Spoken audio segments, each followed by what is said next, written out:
So when you discuss the environment, Dan, this is obviously one of the most famous aspects of that All Black culture. And one of the elements that intrigues us is your no dickhead policy. So how would you describe a dickhead? And secondly, how would you deal with one should they emerge in your environment? Yeah, it's another huge part of high performance is culture. And you need to build an amazing culture. And I think at the All Blacks, we have one of the best cultures in sporting history. You know, the success shows it's one of the most successful sporting teams in the history of sport. And it's incredible. And it's not until you leave that environment that you realize how unique and how special that environment is. And yeah, I guess one of the policies, no dickheads, comes, off the fact of if you're in that environment and you're really selfish and you're playing for yourself, then you're not going to last. Okay, so we had a saying, better people make better All Blacks. So often if you've got an absolute rock star of a player, but he's not fitting into the team culture, he's not working towards the team vision, he's taking shortcuts, he's just playing for the wrong reasons, and does not fitting into the group, then they'll always select the other player. The better people make better All Blacks. So a lot of people were selected on the type of people that they were.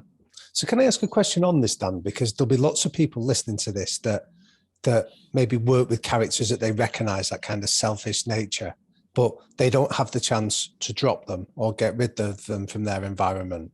So how would you advise people listening to this on how do you deal with that kind of selfish dickhead behavior and get people to maybe think about changing their ways? I think a lot of it is around the team purpose. Like, what's the team vision? Okay. For us, we had an incredible vision in 2011 where we just won the World Cup and we wanted to be the most dominant team in the history of world rugby. Okay, so you've got a clear vision that the team's working towards. It's not actually a vision that you'll reach one day.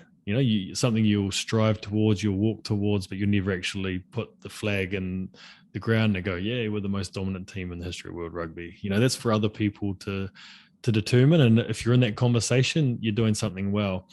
But then within the team purpose and vision, it's really important that every person has a personal purpose. What's their purpose? Why are they there?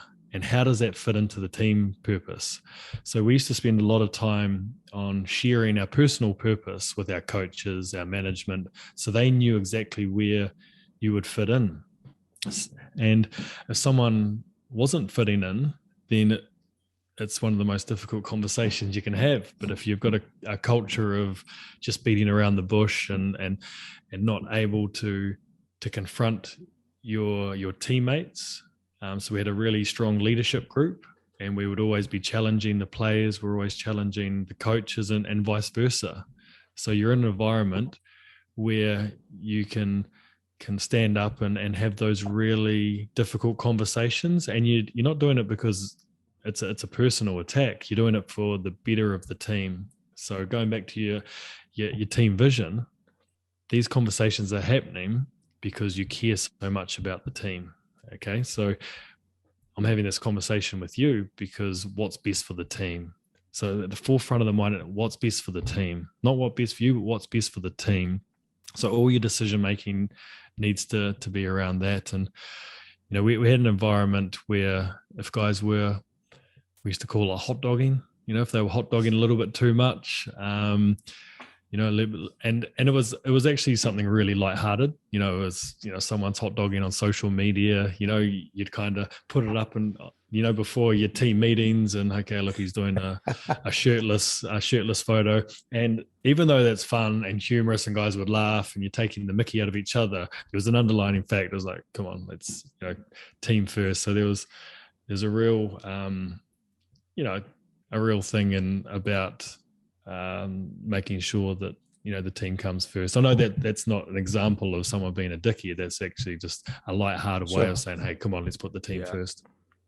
I like that though. Hot dogging. I use the phrase getting high on your own supply. It's the same thing, isn't it?